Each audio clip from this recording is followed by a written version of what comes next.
جنرال رايمون اوديرنو فرمانده زەکانی ئەمریکا لە عێراق پێی وایە کێشەی نێوان کورد و عەرەب مەترسیدارترین کێشەیە لە بەردەم ئایندی عێراقدا بە تایبەتی لە ناوچە دابڕاوەکان و ڕای تۆیان چیە هیچ نییە هەر قسەیەکە بەڵێ خۆی تەبعاً وایە لە بەرەوەی شوێنەکە شوێنی ئاگرینی قەومیە بەڵام خۆ مەزهەبیش هەر وایە فەرقی چییە ئێستا هەر لەو شوێنە دابڕاوانەیە ئێستا لە شوێنێکی وەکو داقوق و ئەو ناوچانەیە شیعە و سونی تەسیراتی کەمە تەسیراتی کەم نییە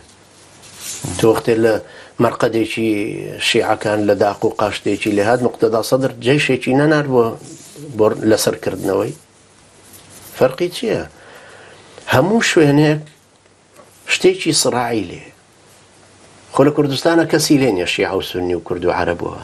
ئەو سڕاع خوێناویانە بۆچی ڕووەدا لە کورد چکە نفوزە علاقەی هەیە بەسەر هەبوونی نفوزەوە لەبەر ڕۆحی سڕاع ئەسڵەن لە ئینسانە شتێکی سروشتیە لەبەر ژیان بۆ خۆی سڕاعە چۆن مارکس لە سڕاعی اقتصادی و هانتینگتۆن لە سڕاعی حەزاری و داروین لە سڕاعی هێزە و لەبەر ژیان بۆ خۆی سڕاعە بەڵام ئیتر هەرێکەمان بە ئەفکارێکی تر پێناسەیەکەین ئەو ململانێ ئەو ڕۆحی ململانێ یانە بێ قەناعەت بکەین بەوەی کە تۆش وجودت هەیە وەکو من سنووری من کۆتایی دێ کە سنووری تۆ دەست پێکە وقەناعەتیش بکەم بەوەی کە تۆ هەبوونت هەبوونی خۆتە هیچ شتێ مڵکی منی پێوەی نییە من بێ جبارەت کەم لەبەر ئەم کتێبە بخوێنیت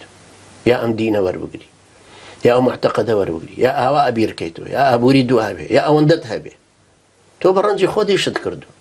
من سەقفێکت بۆ دانێ وەڵای اقتصادیە نابێ ئەوەندەوێ ئەو وەکو لە ئەفکاری مارکسیایە یعنی خەڵکە بێ بە ئامێرێک بۆ حیزب بۆ دەوڵەت لەسەرەوە ئەو ئینهیارەشی پێ دروست دەکە دوایش وەختە گەزانی حیزب لەسەرەوە بڕیارە داڵێ سوقی حڕ باشترە وەک لەم ئیشتراکیەکە کردمان هەموو ئیشتراکیەکان بەجارێک بوون بە سەرمایەداری هەموو شتەکانە خستۆتە بەردەستی خۆیانە بە ناوی سۆشیالیستی لەبەر ئەدەواتی بەرهەمهێنانە بێ لە بەردەستی حکوومەتە دوایش 180 دەرەجە گۆڕان بۆ لای ئەمریکا و سەرمایەداری